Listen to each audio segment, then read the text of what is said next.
ताजमहल का नाम सुनते ही हम सबके जहन में एक कहानी आती है ना? बचपन से सुनते आए हैं।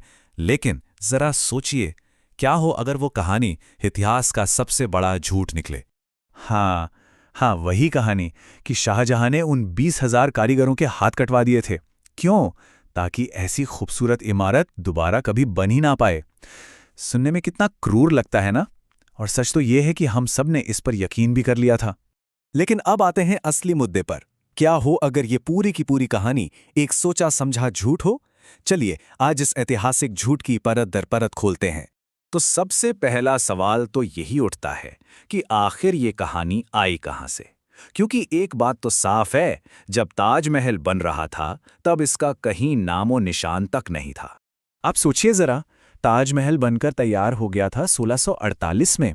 लेकिन ये हाथ काटने वाली कहानी, अरे ये तो 1960 के दशक तक लोगों ने सुनी भी नहीं थी।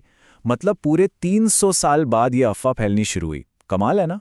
तो फिर हुआ क्या? असल में 1960s के आसपास कुछ लोकल टूर गाइड्स ने सोचा कि चलो टूरिस्ट को अट्रैक्ट करने के लिए कुछ मसालेदार सुनाते हैं। उन्होंने ही ये कहानी बना दी सिर्फ थोड़ा और हाइप क्रिएट करने के लिए। तो ये कोई सदियों पुरानी दास्तान नहीं, बल्कि एक कह सकते हैं मॉडर्न मार्केटिंग की ट्रिक थी। चलिए अब मैं एक ऐसा सॉलिड सबूत दिखाता हूं जो इस झूठे कहानी की दीवार को हमेशा के लिए गिरा देगा। तो देखिए, ताजमहल के जो चीफ आर्किटेक्ट थे उनका नाम था उस्ताद अहमद लाहौरी। और यहीं पर कहानी में एक मजेदार ट्विस्ट है। जैसे ही ताजमहल का काम खत्म हुआ, उन्हें अगला बड़ा प्रोजेक्ट मिल गया, दिल्ली का लाल किला बनाने का। तो अब सवाल बिल्कुल साफ है, अगर उस्ताद लाहौरी के हाथ काट दिए गए होते तो लाल किले जैसा एक और शाकार कैसे खड़ा करते? कॉमन सेंस है ना? ये तो हो ही नहीं सकता। तो ठीक है, आर्किटेक्ट की बात तो समझ आ गई, लेकिन उन 20,000 कारीगरों का क्या? उनका असली सच क्या है? चलिए अब पर्दे के पीछे झांकते हैं। तो आखिरकार असलियत थी क्या? अगर उन्हें सजा नहीं मिली तो फिर उन 20,000 लोगों को मिला क्या? उनके साथ हुआ क्या? सच तो यह है कि जो कहानी हमने सुनी, असलियत उसके एकदम एकदम उलट है। हाथ काटना अरे छोड़िए, शाहजहां ने उन कारीगरों को सजा नहीं बल्कि एक बहुत बड़ा इनाम दिया था। जी हाँ, इनाम।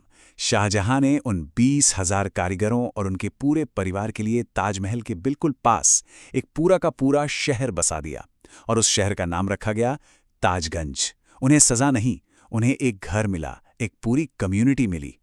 और पता है सबसे हैरान करने वाली बात क्या है? ये कहानी वहीं खत्म नहीं हुई। ये कहानी आज भी जिंदा है। चलिए देखते हैं कैसे। ये सच में कमाल की बात है। आज पूरे 400 साल बाद भी उन्हीं असली कारीगरों के वंशज, उनके परिवार आज भी उसी ताजगंज में रहते हैं।